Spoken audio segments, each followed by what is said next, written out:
was really strange. It got dark all of a sudden. And I checked the forecast. I haven't been able to ride for a little bit and actually do a vlog, but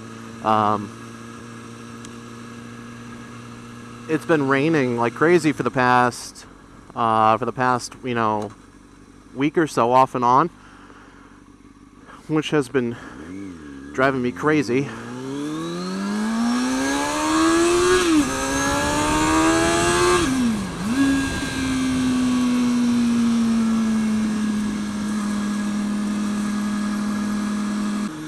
You know, I've been looking at other bikes because, let's face it, you know, a super sport for everyday use, that's just, you know, I need more utility.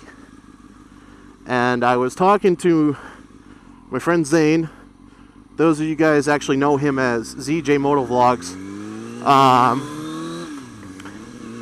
He was talking about how he rode his CBR, you know, and he just loves it. He'll never give it up. Whereas this bike takes some getting used to. I mean, because you got the arched position and stuff like that, and let's face it, long periods of riding. That's one of the things that is pretty tough and challenging about super sports. Because you have just the hunched over position, and for prolonged periods of time, it puts strain on your wrists, and it also puts strain on your legs and your arms, forearms, whatever.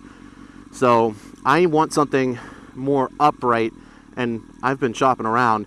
I even looked at a Ducati Street Fighter, but a few of my friends told me not to bother and save my time and money because those are a hassle, especially with expensive maintenance and all that stuff.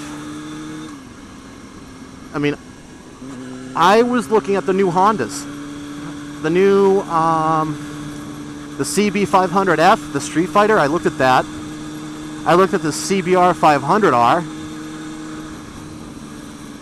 They're all nice bikes, but I have always wanted a Street Fighter. As you guys probably couldn't tell, you know, when I mentioned the Ducati Street Fighter S. I mean, that is such a gorgeous bike. And I never really was a fan of twin motors. You know, they're kind of dirt bike-ish, but the more I hear them, the more that I want one. It's kind of funny. I heard, it was actually a while ago, it was my friend Sean. He had a Ninja 650R. And for those of you that don't know what that is, it is a touring bike, super sport styling mixed with, you know, everyday practicality. The bars were up and all that, and you were able to ride that thing all day. Giggity. But it had 650 cc's, and that was a parallel twin. And it had he had like a power commander, a Two Brothers exhaust, Puig windscreen. He had that thing pretty decked out, actually. And I rode it. I fell in love with it. And it was in that limited edition black with the red frame, I believe. Same one that Morta 13 actually has. Yeah, he's a Canadian that's been transplanted to Taiwan, halfway across the world, and it's really cool to watch. It's actually very cool to watch. Wow, look at how many people are trying to get off the bridge after this week. Oh my goodness, the traffic was really bad yesterday, and yeah, it was just, oh my god. It was probably a good 4 or 5 mile backup, and I had to take all back roads to get home. It was that bad, and it's something that I never really wanted to, have to do that again. So, but we're back on Route 6. Just going for a cruise. See what we end up doing today. Well, I'll tell you the truth, I don't think this vlog's going to be too long. And the reason being is the clouds are rolling in. I checked the forecast earlier. And it said there was some rain coming in, but it's only 5 o'clock, and it said the rain was coming down at about 8. So that gives us some time to have some fun. So, but the one thing that's been really tricky lately are all the potholes. I am so glad that they finally repaired all of this junk. You know, when anything is when anything needs to be done around here, it's always done at a snail's pace, so you kind of have to just roll with the punches, I guess. But topic I wanted to talk about today is what is the best bike for the money. I got a message from one of my subscribers asking me for a starter bike. I mean, by all motovloggers, this has been beaten to death. Everybody has their own opinion, and but my personal opinion is don't start out on a 250. Don't. You will get bored of it within the first month of having it. I had my 250. It was a little red Ninja. You know, one of the newer models before they switched to the 300, and I wrung the crap out of every single gear, and it just didn't feel like I was going anywhere. And 600 really is a comfort zone as far as you know, as far as power meets fuel economy. I mean, I'm on a Super Sport. I'm getting about 42 miles per gallon cruising. But if you're looking for something more economical, especially if you're especially if you want to use it every single day, like this Super Sport, to be honest, is not great for everyday rideability.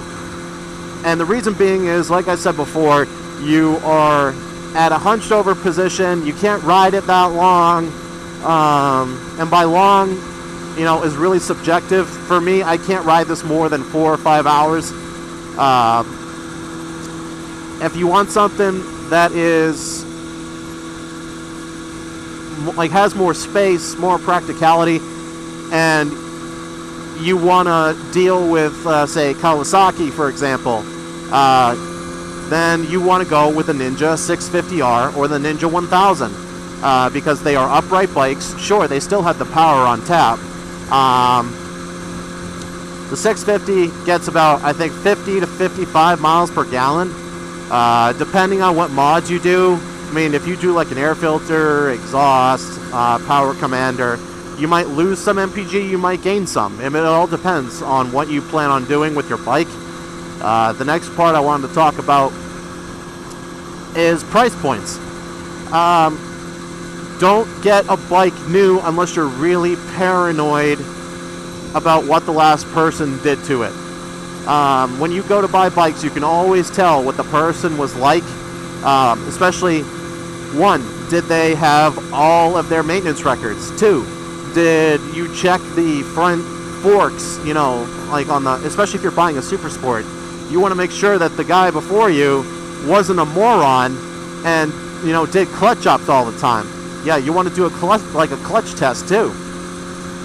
There's so many different things to check. I mean, on a touring bike, I really wouldn't worry about it that much. I mean, because touring bikes are for more reserved, more relaxed riders. The 650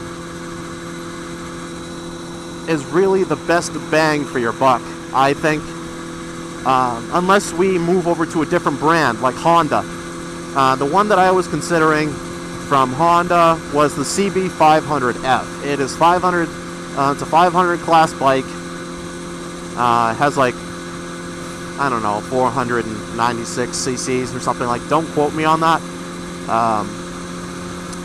But the thing is with that, it's built for long distance, fuel economy, but it still has a nice aggressive Street Fighter design, which is cool, and gets, I believe, closer to 60 miles per gallon if I'm not mistaken, and requires, I think, 87 octane, whereas if you get a Super Sport, you're automatically going to be putting 93 in.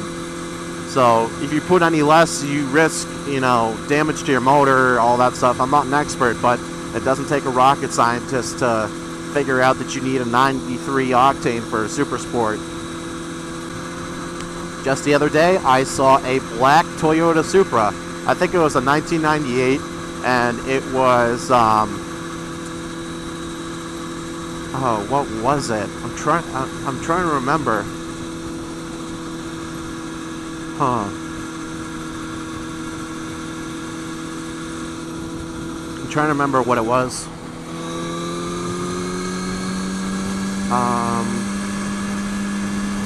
It was a twin turbo, I know that. I just can't remember. I can't remember the actual. Oh my god, yeah. 2JZ motor. That's what it was. It was a 2JZ stroker. And that thing was loud and fast. And definitely kicks the living shit out of my bike. That thing was pumping at least 700 or 800 horsepower.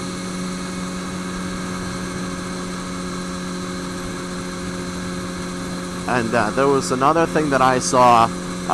It was a imported right-hand drive Nissan Skyline R32 GTR, which had an RB26 swap.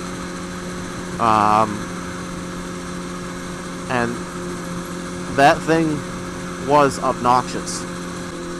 Like,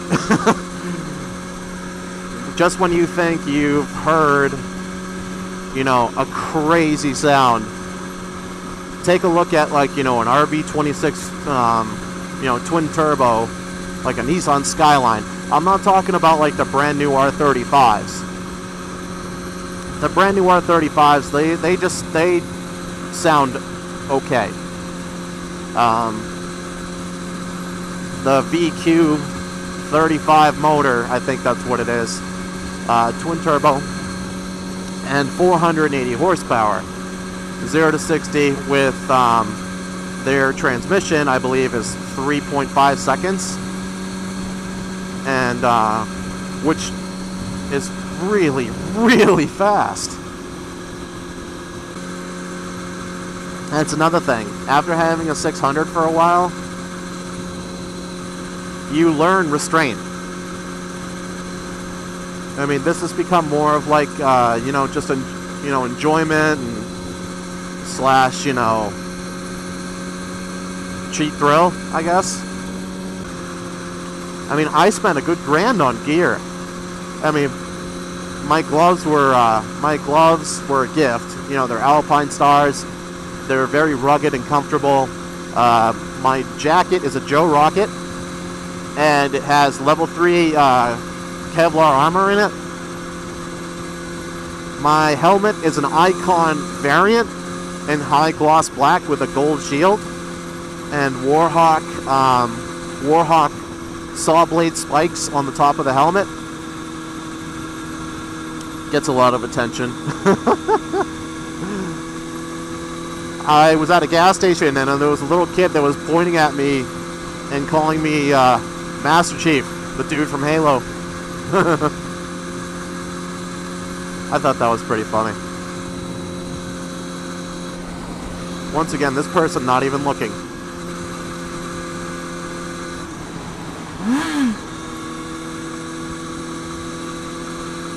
Not even fucking looking. On their cell phone.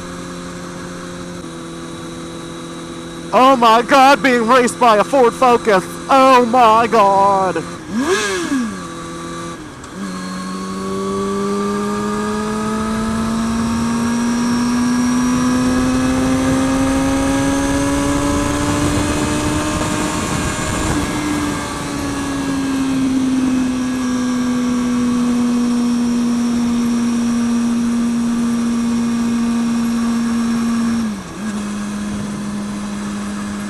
That guy was like, you!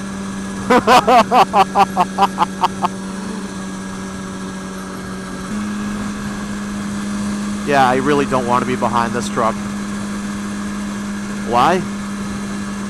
Because hello boat face. That's why. Hello boat.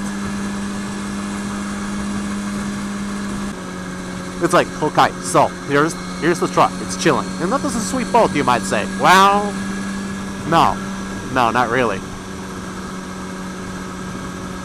Because then you have a Cape Voice a splat. Alright guys, once again, I'm finishing up my vlog. Questions, comments, you know the drill. I hope you guys are well. And I'll talk to you guys soon. Be good.